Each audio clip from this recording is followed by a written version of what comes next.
Let's do these idiots. That sounded weird. Redo that. So Megan Fox and Machine Gun Kelly.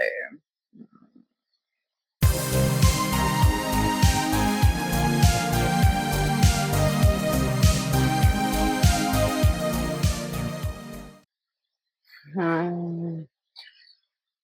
Oh, opinions. Oh boy. I just have to say this right off the bat.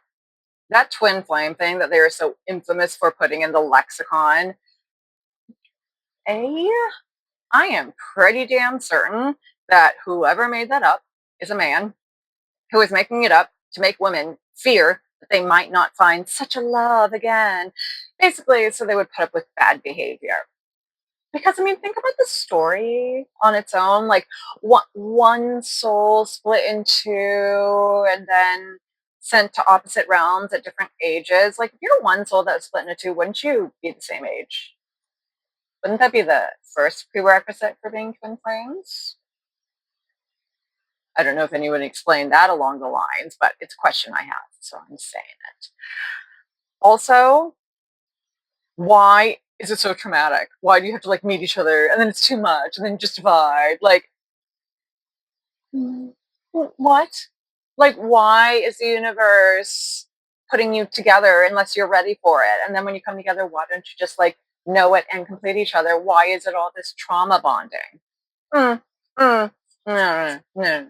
There's too many contradictions, too many shady shit going on there. I don't personally believe in twin flames. I think it is a bullshit story made up to make women put up with men's awful behavior, which I don't ever think women should do because, ladies, there are plenty of assholes in the world. Like, we can always find another selfish asshole. It's never one. Like, no. Like, don't worry about it. If you are in a bad relationship, leave. Leave before it gets any worse. Just my 2 cents, though. Just putting it out there. I think believing in this crap, even something as simple as like, oh, the one, like, I just feel like it's a bad excuse for women to stay in relationships they are not happy in, that do not benefit them, that they just perpetually drain themselves and give themselves to. Because, oh, he's the one, or I'll never find anyone else. Or, no, no. This selfish assholes are a dime a dozen. If you're not being treated right, there are plenty of other people that are also not going to treat you right. Don't you want to just give yourself a chance to find someone who will? Or at very least, do it for yourself. Like, treat yourself better than anyone can treat you. I mean, I don't know. I personally think there's nothing better than that. I mean, but just me, just throwing that out there as a preface because it's just these two idiots. And how has their twin flame-ish relationship turned out? Seems rather traumatic. What people, but mostly women, put up with, I just can't. So let's see if we can find out some whys. Let's see if we could answer some whys in their charts. Okay. Oh, I think we all know that they're both Tauruses. Yeah. She's a Leo moon. I can see that. Like, I don't know. Like, I mean, he seems like a walking bag of issues. Like, he just screams every time he steps out the door. Just tell me you have issues without telling me you have issues. Like, it's literally oozing out his pores, his issues. Ugh. And now it's oozing out in black ink because he tattooed himself all black. What? What is going on up here? I don't want to know. I don't want to save me. So yeah, if she's attracted to that, like attracts like. So no matter how put together, and she's obviously beautiful. And I think that a lot of times we equate beauty with like, oh, you have it all together, or you're beautiful, you must be smart, or you're beautiful, you must be healthy. We give a lot of extra credence to beauty alone. Whereas in most cases, it is just beauty. Like, it is just your face, just your body. Like, Beauty is its very own entity. Just because you're beautiful does not mean you're smart. Just because you're beautiful does not mean you're healthy. Uh, they are all different things. You can very easily be one without either or the other. So, despite what she says or how like traumatizing being an actor or actress is or how much she doesn't like the spotlight, yes, she does. Yes, she does. There's nothing a Leo loves more than the spotlight. Or at very least, since it's a Leo moon, she likes being the center of attention in all her relationships because the moon represents your heart and it's where your heart generally is, family relationships. So she likes being the star, at very least that. But I will say there's a reason why the majority of Hollywood are Leos. Just saying. They are. Um, Mercury, Taurus. Her Jupiter is a Pisces. And that's the thing too. If these are truly like one soul split into two, they better have charts that are perfectly aligned and that just completely marry and complete each other. That's what I would expect. I mean, if it's one soul split into two, I would expect their charts to be just perfect opposites and then they come together in completion and they are one whole soul again. Who believes this? I mean, and I'm very much into history and astrology and just all the knowledge from all the different aspects of anywhere. Lives, cultures, times, anything. Just give me all the information. However, since I love accumulating information, I feel like I have a pretty good radar for bullshit. And I know when just something doesn't align and that twin flame story doesn't align with anything. So, yeah, if they are twin flames, I would expect these charts to like just perfectly fit together. And they do not. I'm not seeing any alignment now except for her Jupiter is in Pisces, and it is theorized that who women are attracted to are either your Venus or your Jupiter. So her Jupiter is Pisces. He has a Pisces moon, which is so perfect. Like he he has Pisces for his moon, Venus, Mars. He's all of Pisces. Um, he is very much Pisces. Actually, like he is a perfect image of Pisces. Confused.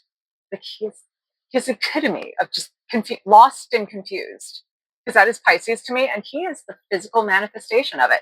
If I had to actually pick out anyone like that everyone knows, so obviously anyone celebrity wise, to just this is what a Pisces is in real life. It's him. It's Machine Gun Kelly. Just confused. Just so confused, so lost, so confused. Just what goes on in here? That, yes. I don't know if I've ever seen anything more true in a chart. He is so Pisces. He is so Pisces. His aesthetic, his Venus, also what he's attracted to. He's attracted to Pisces, Piscean women, watery women, which ain't necessarily Megan. She has a Pisces Jupiter. So, other than being what you are attracted to, Jupiter is kind of like your little extra bits, like your sprinkle on top. Just Jupiter is benevolent, it's a giver, it gives you just that little extra. So, she might exhibit qualities or have qualities of Pisces, which he would be drawn to.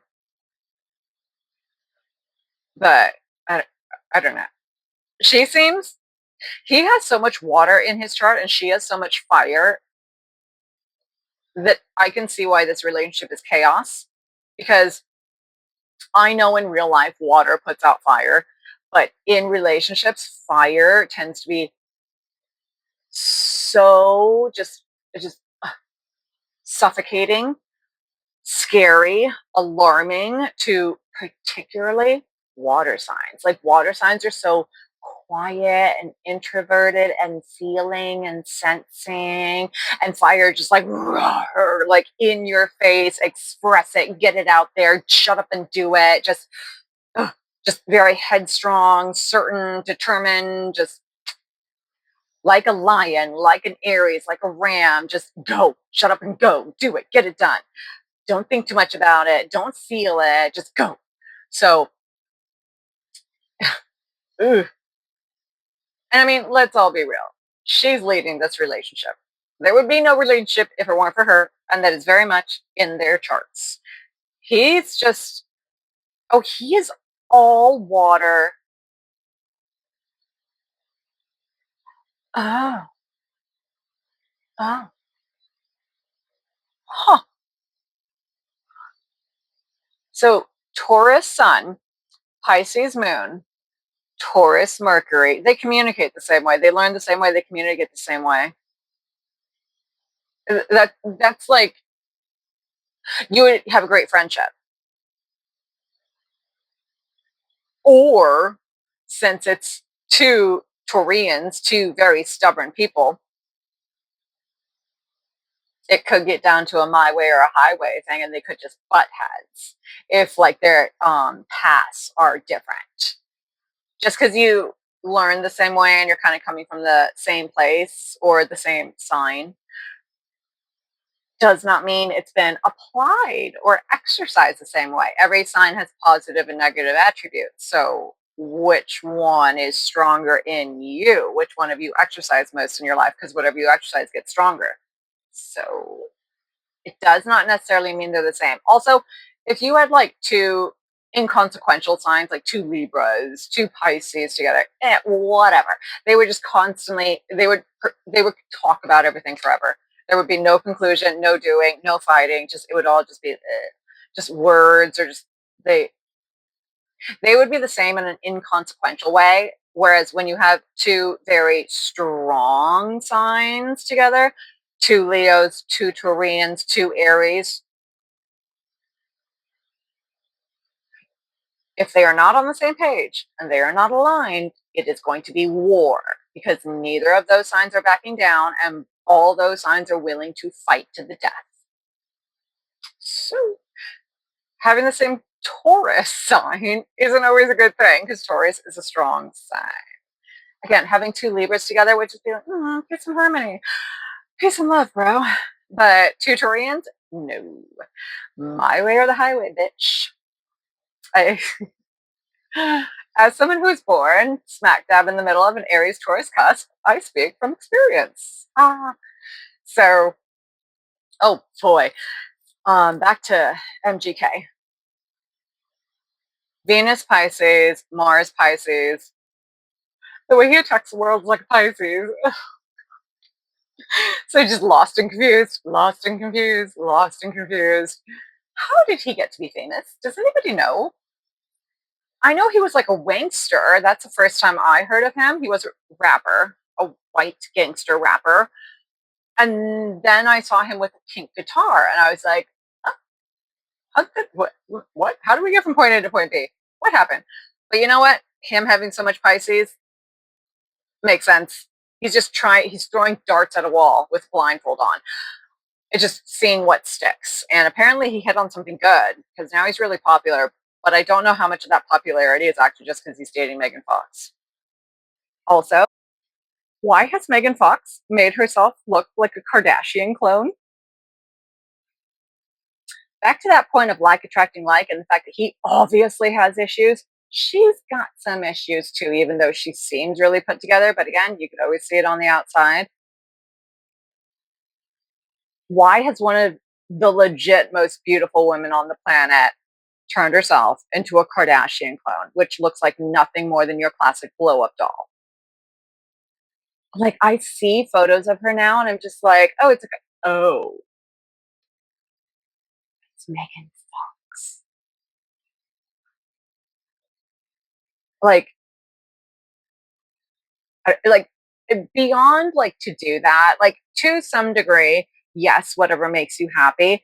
To another degree, please don't seek your happiness just superficially. Like if you if there's something truly going on deep within that you want to like look like and be a whole nother person, please fix like just do something for the inside as well. If you want to look different, if you want to fix certain parts of you, Okay. But don't let that be your only means to like fulfillment and happiness. Like it just just my 2 cents. Do whatever you want. It is your body, your life. Make your decisions, all about autonomy and people making their own decisions and taking the reins of their own life. But just don't seek happiness from anything outside of you. And that includes just just superficially what you can do to your physical exterior, but also from other people, from other things, titles, assets, just houses, cars, even clothes, just labels, anything. Just when you like, I think we all know that shit doesn't matter. Everybody says it, but then what do? You go out and buy more of it. So actions speak louder than words. Again, put as much effort into the exterior things as you do into the interior things. Just don't neglect the interior because like it is more important. I don't feel like I should have to say that, but what I see in the real world makes me feel like I have to. Whatever time, energy you put into exterior things, put into your interior as well. It's kind of why I'm here because I do think your chart is like a good chunk of that, if not all of that, or it can at very least give you yourself back, you know, lead you home in a way, lead you back to yourself and what really makes you happy and just who you really are. Because sometimes that gets lost, especially in this crazy world with so many distractions, so many other things to focus on and other things we have to do, want to do, think we want to do because society imposed them on us. And sometimes it all just gets confusing and too much. So it's always good to have any sort of practice that brings you back to yourself or just know your chart because once you have that, you know, you know your foundation, you know your starting ground, you know your home. And it's within, it's not without. Anyway, my after school special. Anyway, back to wherever I was. Um, their charts do not align. She has a lot of fire, and fire would scare the shit out of him, who is all water and not just water, confused water. So Pisces is the airiest of water signs. That's why it's just lost and confused. If I had any phrase or 2 words to describe a Pisces, it's lost and confused. It's just lost. It's lost between the elements, air and water. It's lost between directions. It's even represented by fish going in opposite directions.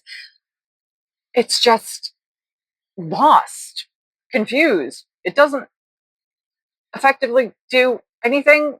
I mean, ideally, since it is the airiest of water signs, the ideal would be to like be able to feel things, but not that deeply that it weighs you down, kind of marry the air to the water. So the air being very cerebral and able to think its way out of anything. So if you could apply thought to your feelings and just marry the two, that would be fantastic. If you can explain feelings, I think that's what music does for a lot of us. Music is what feelings sound like. So that would be the best manifestation of Pisces. Unfortunately, you do not see that executed in real life, probably because this planet is just way too chaotic and way too much for somebody who's as sensitive and lost and confused as a Pisces. Because you have that saying, stand for nothing, fall for anything. A Pisces comes into this world so damn lost and confused that it never has time to get its footing. So it's not standing for anything. Therefore, it falls for everything. And it never actually gets to exercise its best attribute and power. However, if Pisces are in music, I can see that going over very well because you can apply thought and words to your feelings, and your feelings aren't too much that they drown you and prevent you from doing anything productive. So, oh, he is in music. I forgot that for a second. Because again, I think he's just throwing darts at a wall. I think he'll be an actor if the music thing doesn't work out. I don't think that's like a deep, deep passion. So the other thing in his chart, yeah, as strong as a Taurus is, I don't see Taurus in him. Granted, I don't follow any of these people, so I don't really like. I mean, even if you do follow them, you don't really know them. So for any of us to say like, oh, like I know that, no, you don't, unless you've like actually been with them in real life, not even at an event, because they all know they're on at an event. But like if you've been with them, I don't want to say at parties, but at just real life events where there are no press and no cameras, then you kind of see more the real them. However, just following them or reading about what their PR teams release is not them. So, from what we know or can see in their choice of wardrobe, physical execution of self, including all those dumbass tattoos, um, he's very Piscean, and he has a Capricorn stellium. And her Capricorn, or she has an ascendant Capricorn, so like her soul is Capricorn. So deep down, she's Capricorn. And I can see that in them.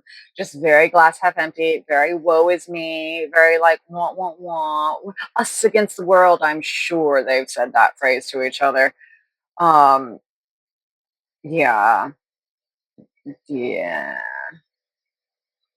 Mm.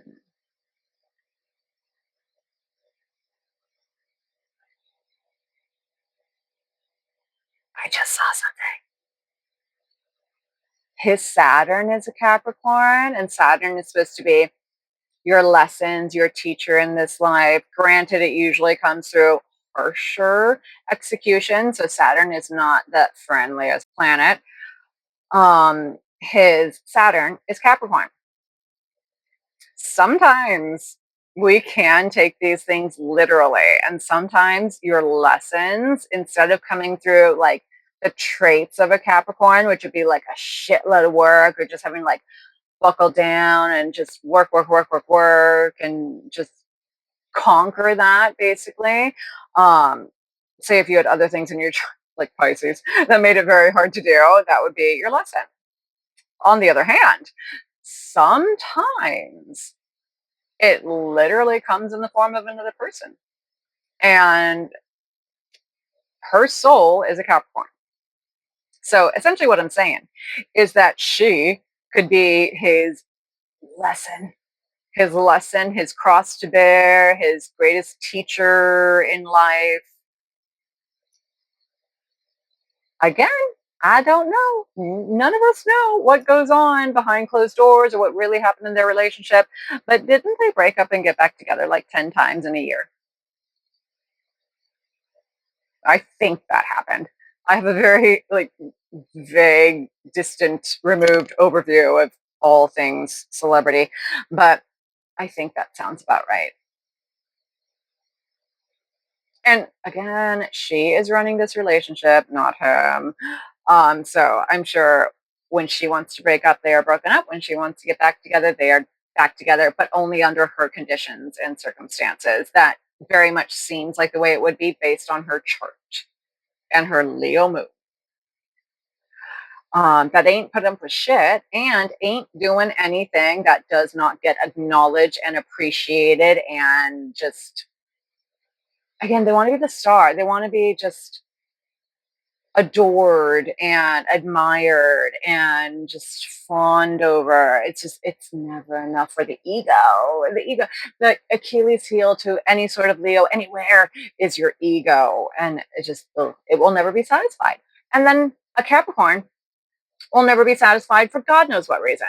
It's just the work is never done. The work is never done if you're a Capricorn. You're such a good worker and you're just such a good workhorse, but yet you never get to the end of the work and you don't want to do the work and you feel really isolated and forced to do the work, but you never stop doing the work. Just why? Why? Why can't you learn some balance and just stop? And it's always feeling bad for itself. It's always finding the negative. It's always glass half empty. It's always want, want, want. And there is definitely something if you have Capricorn in a important area, like basically moon or ascendant, there's something deep within that, since you kind of always are negative and find the negative, that you feel like you don't deserve good, including in relationships. So anybody who has a Capricorn moon or a Capricorn ascendant should be very careful of that, because those are the ones that are highly likely to put up with a lot of shit they shouldn't, just because they feel like, oh, well, this is what I deserve. Like, I chose this. Like, if somebody's treating me bad, it must be for a reason. No, no, absolutely not. Like, get over that. Like, you are shooting yourself in the foot by accepting that just way of thinking. No. Ugh. There's so much of Capricorn. I really do like and respect their attributes, like on paper, but the manifestation of them, the physical execution in this like physical realm, is just always so negative. And I don't know where we go wrong. Don't, I'm going to find out where we go wrong, and I'm going to make it better. I'm going to bridge the gap, because this is just unacceptable. And I say this as somebody who has Capricorn moon, so I know. But luckily, I have a lot of other things that kind of bring me up. And Capricorn has never been the strongest thing in me, so I'm lucky in that respect. But what we exercise more gets stronger as well. And I never really exercise my Capricorn, which I'm thankful for. But my Gemini ascendant would allow no less. So there's also that. Again, it all goes back to your chart. If you have a Capricorn ascendant, that's tough. You got to find a way to love yourself, to respect yourself. And it is so hard coming from a Capricorn ascendant or a moon sign, because it is just within you to feel like you deserve less, or you don't deserve good things. And when you do have good things, you kind of feel like you have imposter syndrome, because deep down you feel like you don't deserve them. And we got to look at these other aspects in your chart to counteract that. And we got to look at all the things that you have done and accomplished in your life that are good. And you need to emphasize those and remind yourself of those on a daily basis until that Capricorn breaks and admits that, hey, it is good and it is worth something. There you go. Found the bridge. So, I mean, she has a Leo moon. That Leo should trump the Capricorn. A Leo, I think, is stronger than the Capricorn. It's fixed fire against cardinal land. Actually, they're kind of the same in reverse. It's like the land sign of fire versus the fire sign of land. Oops. Her North Node is in Aries. So she not only wants to do things in this life, but she wants to be the first to do them. I can see that, kind of. But I can also see that Capricorn ascendant weighing her down. She attacks the world like a Capricorn. So she's a good worker. She's a good workhorse. She's not afraid of work. She's not afraid to just kind of just grind. I don't really know if she exhibits Pisces tendencies. Jupiter Pisces, Saturn Sagittarius. She has that. Saturn Sagittarius. She, like, off the top of my head, she would have to like learn how to execute her ideas and focus long term, which the Leo will take care of. Like, the Leo will execute Saturn's lessons in Sagittarius. It's got it. She's good. Her chart doesn't say she's going to have any real harsh or negative lessons. It's basically, if anything in your chart were to tell your future, and I'm not big on charts telling futures because no one can predict the future. And I think when people try to do that, you completely take away your free will, which I'm never about. But if any planet were to be the predictor of future events, your Saturn is what you are going to go through in this life, and how harsh your lessons are going to be. And the harsher the sign, the harsher the lessons. Like, if you have an inconsequential Libra as your Saturn, not only do Libra and Saturn kind of get along because they're both about like rules and orders and balance and justice and all that stuff, you're going to have very meek and simple lessons that aren't going to be devastating. It's kind of like, oh, you've already done your homework. You're the good student. You can just you can miss a day. It's okay. The teacher likes you. Whereas, like, say you have a Saturn Scorpio, there's going to be a lot of death and destruction because that's what Scorpio represents, and it's what Scorpio is all about. It it just is. It just is. There's not really any way around it. I mean, obviously with death comes rebirth, but I mean, who wants to go through the death just to get the rebirth? Especially if you have a lot of other fixed energy in your charts, in which case you would just want what you already have. So if any sign were to predict the future, it would be Saturn. And I don't see super harsh lessons in her life. His, on the other hand, is Capricorn. That's a very negative sign. I would say Saturn, Capricorn, I mean, other than just learning like what real work is all about and maybe how to balance it out and enjoy it. And we already went over that it could very well just be her. She could be his lesson in this life. How old is he? Because you're supposed to have your Saturn return around 30, and I think he very well might be 30. I was born in 1990. Oh, darn, he's 35. But when did they meet? Who knows? Who knows when they met? Oh my God, if she entered his life around his Saturn return, that would be what, like, that's it. That's that confirmed. That's a nail in the coffin. That is your mathematical check. Like, if she, so he was born in 1990. So around like 2019, 2020, if she entered his life around that area when he was like 29, 30, she is his lesson in this world in his lifetime. She is his cross to bear. Uh-huh.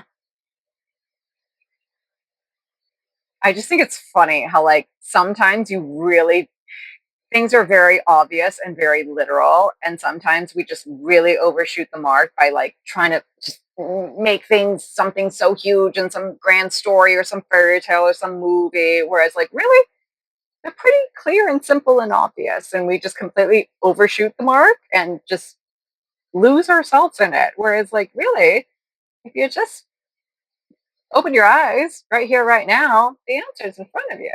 Instead, you look everywhere else for the answer, only to return home years later to the answer that was right there at the start. It's like when you go crazy looking for your car keys and they're actually in your hands. Oops. Um, yeah, she could very well be his Saturn. Yates. Ugh. I don't know if it's better or worse when it comes in like such a physical, real life form. I don't know. Judging, but like, it's probably easier for guys because guys don't feel that deeply. Pisces moon. It's never easy for a guy to have a water sign as a moon, but it's a Pisces, so it's the airiest of water signs. It's not that. It's not that traumatic. It's not that deep. He's not going to feel anything that deeply. He'll be fine. But Pisces is Pisces is Pisces spend so much time being confused. They're like, they don't know any other state other than confusion. So sometimes what you don't know saves you and is everything. And since Pisces don't really know any other state other than confusion, they're comfortable there. They're like, they don't think anything is wrong. They're just constantly confused. I don't know if they actually look at other people and are like, why does that person have their life together? Why can this person answer questions? Why can this person do something? And they just have such trouble. I don't know if they think that. If they start thinking that, they probably get distracted and start thinking about something else pretty soon. Again, lost and confused. His north node is an Aquarius, though, and his ascendant is a Gemini. Hmm. He could execute his north node.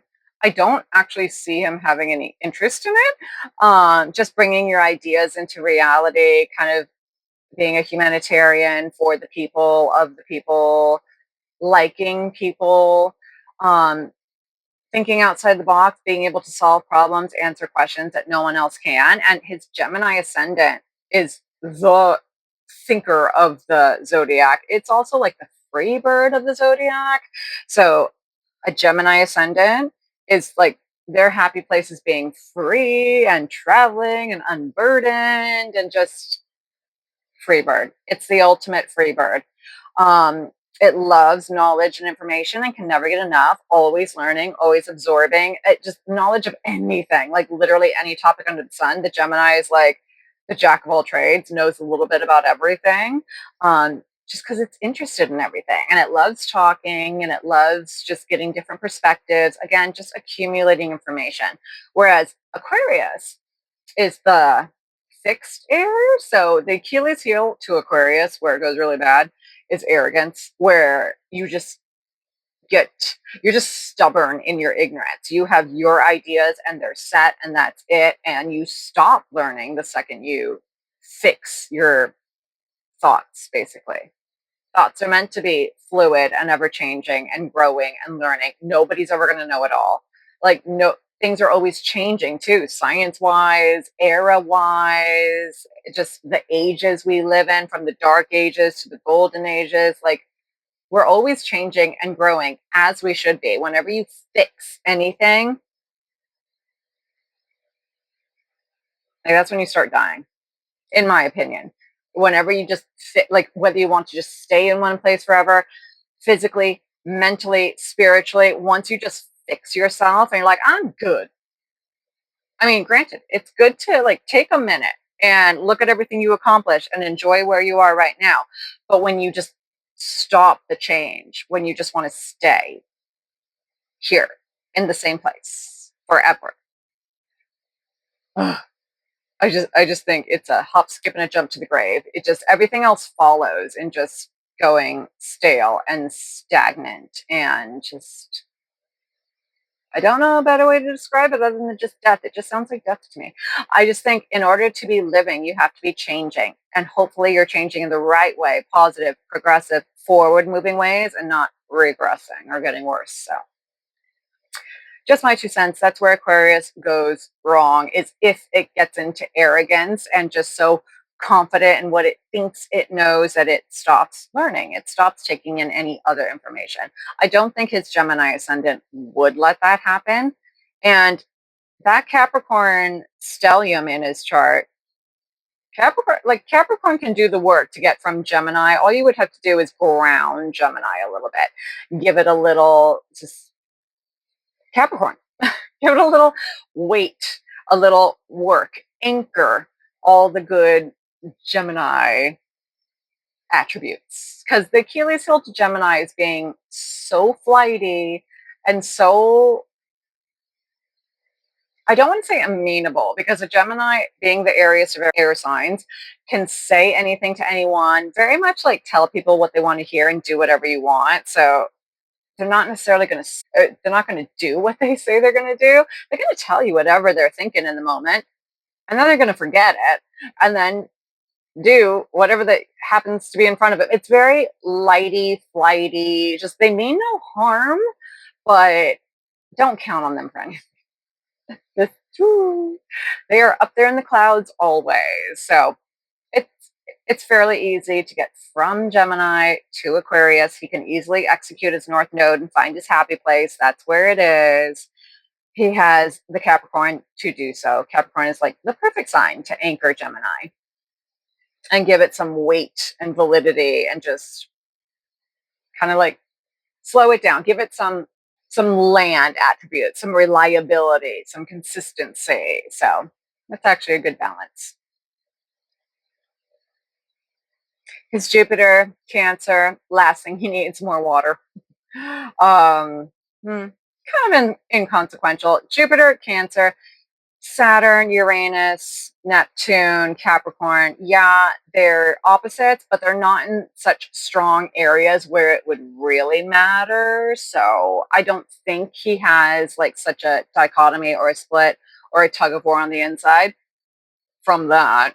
I think he has it from his Pisces, but I don't think he has it from the dichotomy of Capricorn and Cancer.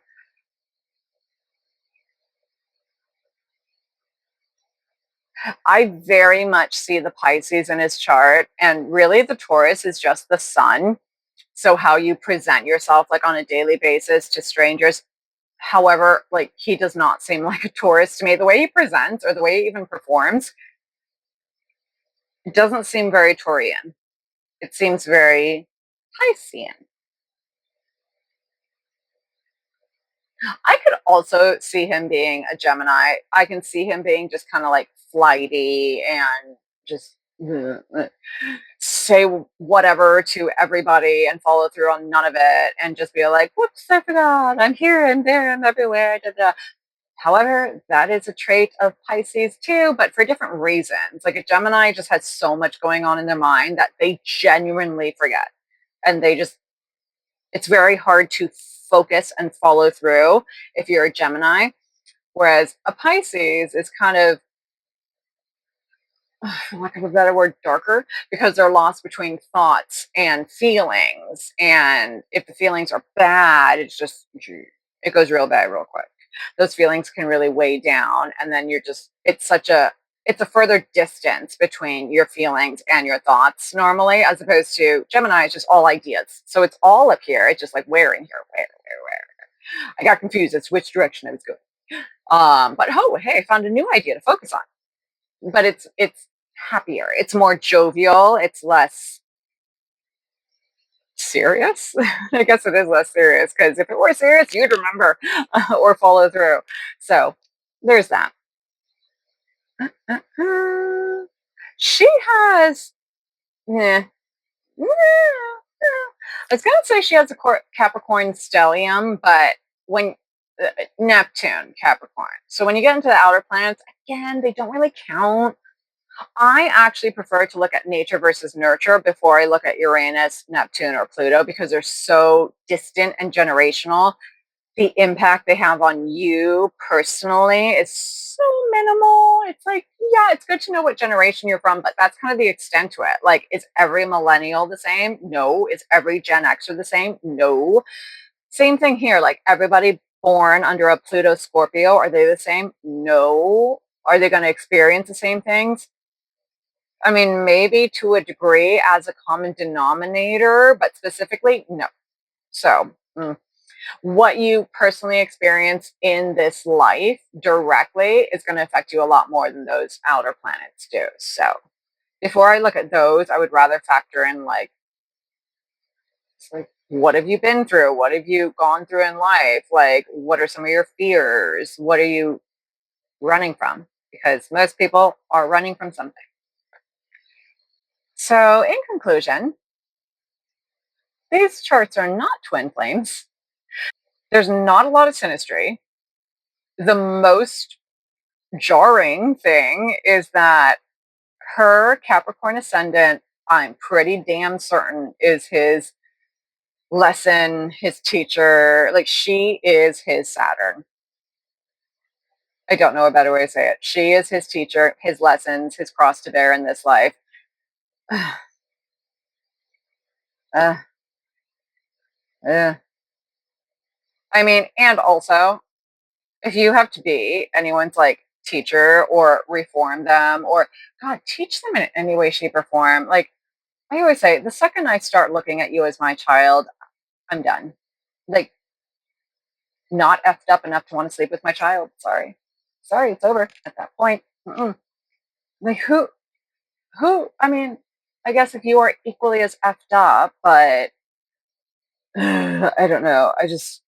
I think men should be men. And the second you start having to like raise your man or baby your man or anything, I'm all about supporting them. It's different though. It's different than babying. or raising them or teaching them or like just like when you feel like they're just a dog on a leash and you just have to lead them through life and check in with them constantly. It's you just don't want a child. It's a fully grown man. I don't know who would be attracted to that, but a lot of people seem to be. Actually, I don't know if they're attracted to that or even if that's what they signed up for, but that's what they wound up with. So I think it would just be much better to be happy on your own as opposed to be with that. But to each their own, whatever makes you happy. It's all in your chart. Your North Node is what is your happiness or your path to happiness.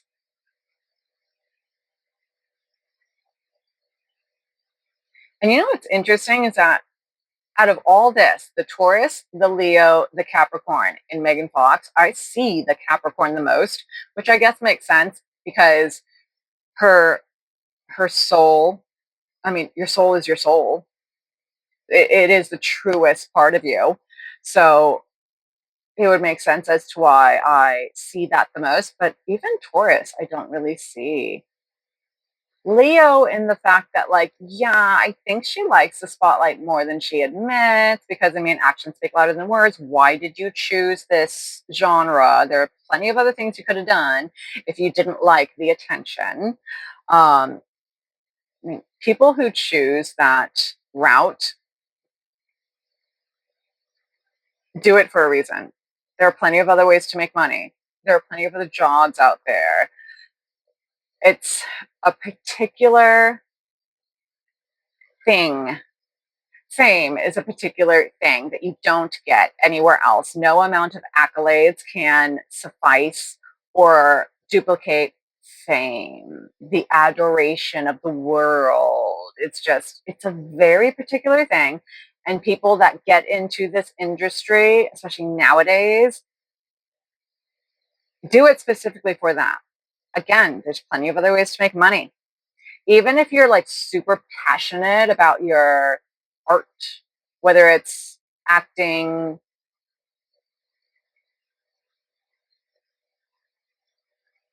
I don't know if you can be passionate about modeling, um, music, if you write, produce, sing, if you make your own music, then yeah, I assume you're passionate about it. If you're just doing it for the fame of it, you're doing it for the fame of it.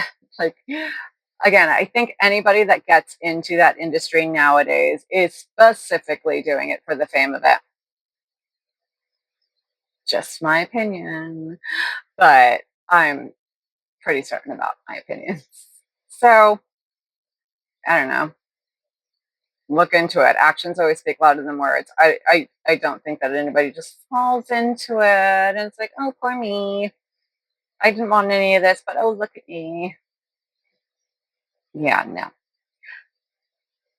And the fact that she has an Aries North node, I mean, that should satisfy her Aries North node. She should be happy with her success. She doesn't seem to be, though.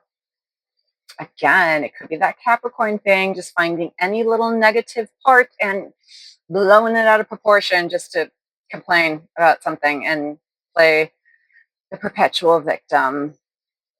Oh, you Capricorns. Why? Why? But between her Capricorn stellium, her fire, and his Pisces, and his Capricorn stellium, ugh, ugh, ugh. I can just see, like, this is what I see based on their chart. Them getting together and complaining about everything in life, and they for sure said it's them against the world at some point in time. Like, we're the only ones that understand each other. Why is it always us? Why is everyone out to get us? It's us against the world, that kind of stuff. But then her being so fiery and passionate about it that she scares the shit out of him and his Pisces. Or maybe she's just like, oh, okay, we should do something about it. And then that action, the idea that he would have to do something about it scares him. But either way, I see the fire scaring his water. Funnily enough, her Venus is a Gemini, so his ascendant is a Gemini. She is attracted to him, and she is his lesson. I just can't get over that. That's the funniest thing to me. I just think that's so funny. Oh, and her Jupiter is Pisces, and he is very Piscean. So yes, she is very attracted to him. I see him being more scared by her. That's interesting. These charts are just, these are never the charts I would be like, oh my God, you guys are meant to be, or you'll even get along. Like, even as a friendship thing, I just don't see these people being friends. I see them like meeting, having a few things in common, one being very passionate about the other, and then the other ghosting. Like when it becomes too much. That's what I see. It's very odd. Just an odd combination. It's odd on the inside, which would be the charts. It's odd on the outside, which we can all see. Uh, it's just weird. This is why you don't give in to dumbass stories and fables and fairy tales like that twin flame stuff or any fairy tale. Just don't. Don't. It's not reality. Always trust your instincts. Like that first initial gut feeling you have in any situation, to anything, to anyone, always trust that. Always your first instinct that you will eventually circle back around to and land on. Anyway, if there are any other charts that you are interested in or would like me to look up, let me know. Till then, see you later.